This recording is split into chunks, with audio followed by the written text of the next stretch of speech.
What's good, everybody? It's your UncleSamsReject here, and welcome back to the channel, boys. We're back with some more of the Compton A&T Warriors Dynasty here on college football revamped. Season 1 is in the books. We did not go winless, and we did not get shut out for the whole entire season. I'm not one for moral victories, boys, but god damn it, did that seem like an impossible feat with this squad. We are now here in bowl week. We did not win any awards. We are not in a bowl game. We don't really care who won the Heisman because they're not on our team. I'm kidding, man. I'm gonna go ahead and show it to you guys one time for the one time, but we're not gonna go over the All-Americans and everything like that. Ken Rhodes, quarterback from Memphis, 90 overall, redshirt senior, is going to be this season's Heisman winner. Here's a look at the bowl games, boys. We got UVA taking on UGA in the national championship. Ball State will be taking on Georgia Southern in the Linden Tree Bowl. Why do I care about that? I don't know. North Carolina and Memphis will be in the Orange Bowl. Rutgers and TCU will be in the Cotton Bowl. Sugar Bowl is going to be Stanford and Houston. Fiesta Bowl, Notre Dame and Western Kentucky. Gator Bowl, Texas and Clemson. Rose Bowl, Michigan and UCLA. Outback Bowl, Oklahoma, Illinois. Any other bowls? The Peach Bowl is usually a pretty big one. Auburn and Florida State. You guys get the gist of it, man. We got good games all around. All right, boys, let's go ahead and take a look at these bowl results, man. And UGA finishes off the perfect season, 14-0, 10-0 in their conference. They beat Virginia in what looks like it was a good game, 24-17. Georgia Southern beats Ball State. LSU blows out North Texas. Memphis loses in a barn burner to UNC. Michigan loses to UCLA. We can go on and on and on, but you know, I mean, we really don't care too much. All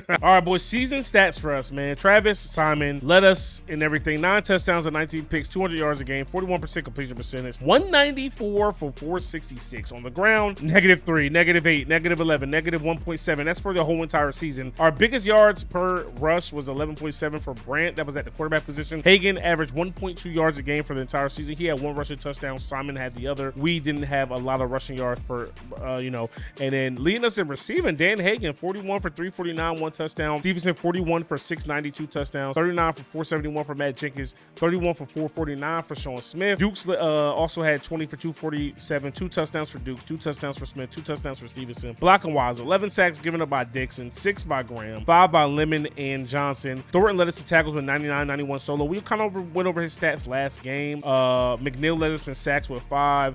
Bray and Smith tied us for the leaders in picks. Our guys made a lot of tackles, but that's mainly because we were on the field a whole bunch, so you could really just take that with a grain of salt. We were 56 in passing yards this season. We were probably dead last in rushing yards this season. 115th in receiving yards. Tackles, we had the top 4 tacklers in the freaking nation. Sack leaders, we were in any mix. We were 125th, and then pick leaders, we were 255th with the 2. So I was wrong. We did have 2 first-team all-conference. We had 3 3 freshman All-Americans, then we had 1 second-team all-conference. We didn't check that out to see who it was, but we're coming back for another year. They're more than excited to bring us back for another year.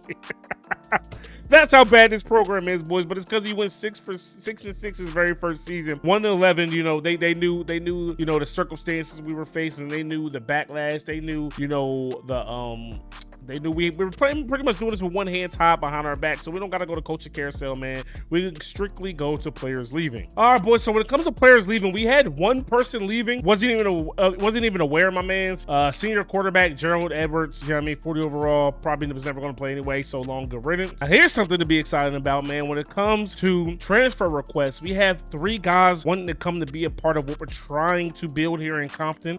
Jerome McCoy left in from Oregon State, 62 overall. 60 overall right outside linebacker Eric Key, and 61 overall wide receiver freshman Gary Brown. Now here we are in recruiting, boys. What is most important for us right now? Dylan Jackson looks like he could be good as well. We can go with like a 2-back system.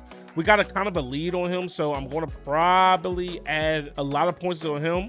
Same thing with Cannon Roberts here. So Cannon Roberts, I'm going to give him about 7K. Put the rest on Dylan Jackson. JJ Green, I'm really good off of. We need the ends, but I think we signed some, if I'm not mistaken. Nope, he would be the lone one, but 59 overall, man. I mean, we ain't really missing out on nothing there, even though we're really, really bad. All right, boys, and we made it happen. We get Dylan Jackson and Cannon Roberts, baby. That is what I'm talking about. We have the worst recruiting class in the nation. All right, boys. So even though we won't be able to keep every single one of these guys on our list, you know what I mean? This is the inaugural recruiting class here for the Compton A&T Warriors, man. Those 3 3-stars probably all going to play day 1. If Roberts might get redshirted and we're going to save him to bring him up to really be our quarterback of the future, because I do want to give Simon another year with a little bit more talent around him. We don't really get better on the offensive line or anything like that, but we do get better at a few skill positions. All right, boys, so an important part of the offseason, man, we got some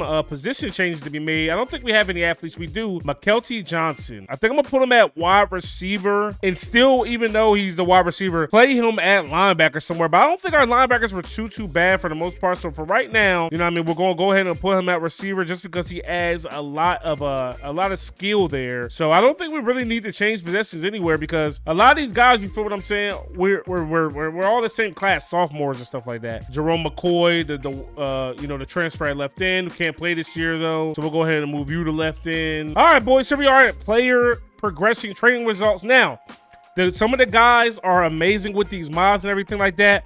We have a dynasty tool where we can run training results, and people can get worse during training. So we're going to show you guys here. We had 4 people get worse in this off season. Lemon goes from a 42 to a 40. Ed Wright goes from a 42 to a 39. Omar Franklin goes from a 40 to a 38, and Rodney Lamb goes from a 40 to a 30 freaking 7, bro. Wow, I love to see stuff like that, because it's real, man. Sometimes people aren't going to progress and get better. They're going to stay stagnant or get worse. Sean Smith actually doesn't get better at all. I mean, I guess he's as good as he's going to get. I guess that's what they're saying. Bo Thomas goes up +1. Travis Simon goes up +3, right?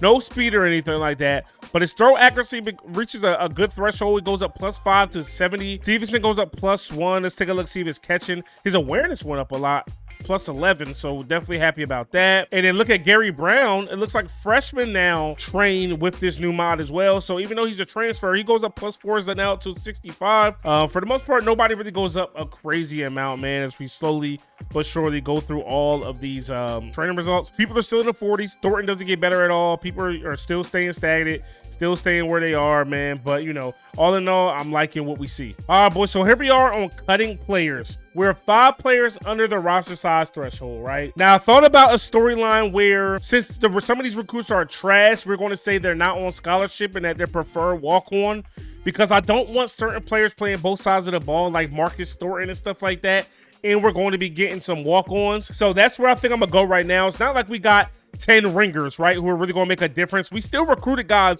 who are going to be freaking 40s and stuff like that on our team. All the guys' names you saw, or all the guys' names we're going to replace, and all of you guys could submit your characters down below in the comment section. All right, boys, next up we got custom conferences. I'm actually going to keep that the same, because we did not get an invite to another conference. We are a California school, so naturally we're going to get looked at by, you know, like the Mountain West and the Pac-10 and you know, Pac-12 and everything like that, but we're nowhere near that upper echelon of teams, so we're going to skip right past that. Everything else is going to remain the same. All right, boys, here we are back in recruiting, getting ready for season number 2. Take a look at our team needs, right? Technically, we don't need anything, right? But we know where we want to get better at. And I think this offseason, I want to focus on the O-line. We're right here in the state of California, where we're going to mostly recruit from. So we're going to go after these O-linemen. So we're going to go after these tackles. 3-star tackles are looking forward to try to come to our school. We're going to go after some of these guards. This is where we want to focus up. This is where we want to focus up this year, boys. You could never have too many linebackers, bro, because you can put all of them on the field at the same times. I'm focusing on the trenches and people that are going to make a significant immediate impact for us, man. So, all right, when it comes to redshirting guys, I am going to take my time, and we're going to redshirt Roberts, Cannon Roberts. Let's see here, Nathaniel Lane, Dan Hagan, who's an impact player coming in this year. I'm a redshirt you because you're not playing over these two. Alicini has to start. He's a JUCO guy. Carpenter's going to get burned. Darren Duke. So Warren was a backup running back for us last year. I'm a redshirt him, JJ Jones, and Jason Howe. The tackle action, I'll redshirt the bottom 2. Right out, left outside linebacker, Barry. Wow, Barry falls that far down the depth chart after being a starter last year. 52 tackles, 6 for loss, 1 pick. I mean, it is what it is, man. It's the tricks of the trade. Melvin Howard and Hall. Thornton is still in the mix to get burned. Yo, Brian Barnwell coming in. One of these dudes are going to play the outside linebacker, or we will switch to a 3-4. Let's see. Lucas, I'm going to leave you in to get some burn. I'll do these 3 right there. We already going to be tired of playing down, but it is what it is. Luke Brooks, sophomore, redshirt guy we brought in. I'll keep him unredshirted, and we'll see. But see, we got everybody the same position. I don't want to lose everybody at the same time. I at least want one person to hang around, bro. So we'll go ahead and do that. Didn't plan on redshirting anybody when I came in, but I think that's that's just due. All right, boys, with that, let's take a look at the depth chart. I think I'm gonna unredshirt Roberts, bro, because I don't want to have a backup quarterback being a running back. So Simon Roberts, Alasini Jackson.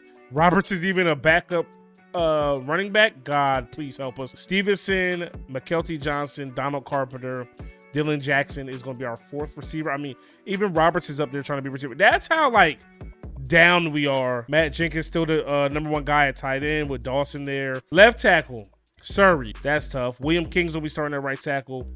Morris left end. Swan right end. Gifford is going to be D tackle with Marcus Thornton being the back. That's why he was on the line so much last year. I don't like that. Like, let these. I need Thornton out in coverage, making tackles, laying the boom. So Hubbard is going to come down and play some middle linebacker this year. We're going to put Barnwell with 71 speed on the outside. Left tackle, we got Williamson, the freshman, at 73 speed. McCabe's our best corner with Bundy, Bray, and Lucas. Lucas is a sophomore, but I'm pretty sure we just recruited him. So I'm going to actually put Lucas in the slot. McCabe is going to be the 4-man. Sean Smith still the starting free safety. Williams starting at strong safety. Punter is actually going to be Bo Thomas as well. Let's not even play games like we don't know what it is we want to do out here, big boy. All right, boys, take a look at our schedule this year. It's a B-. First off, starting off the season, week 2 on the road in Philly versus Temple. Come back home hosting Ball State. Then we host Coastal Carolina for a rematch of last season. On the road for 3 weeks in a row. Washington State, Air Force, Colorado, then back at home versus Hawaii. They beat the dog crap out of us in Hawaii last year.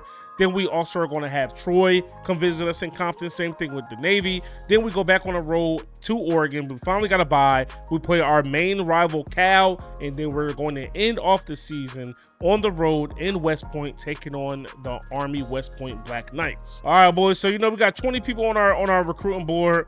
We're going to go ahead and just add these points. We can't offer any scholarships to them yet until they are, you know, highly interested in us. Now, out of these 20 guys, not really sure who I want to give the most points to. We did find a gem, Andrew Reed. We know for sure we want to put 500 points on him, right? The rest of these guys, we're going to play it by ear, per se. All right, boys. Season number 2 is officially underway. Let's get rolling. Compton A&T players can't wait for their season opener against Temple. They might want to pump their brakes there, man. They're not that good. B-, B-, C+. We're still B-s across the board, man. I can't wait to see take a look at this new and improved offense and defense that we're going to put out on the field, man. But should be a little bit better than last season. We should fare, you know what I mean, and score a little bit more, make things a little bit more competitive. If not, you know what I mean, it's just still a part of the process. So hopefully you guys are excited for that. If you are, stop and smash that like button. Hit me up in the comment section below. Subscribe if you're new. It's your boy UncleSamsReject, RKGames.com. I'm out of here. Peace. Niggas want me to lose, but I can't. I've been stacking this shit to the ceiling. Know some niggas with bodies and it ain't no probably. We never speak on them killers. Everybody on my block gon' get them some money. It's only a couple of drillers. I've been fucking them hoes, man. I'm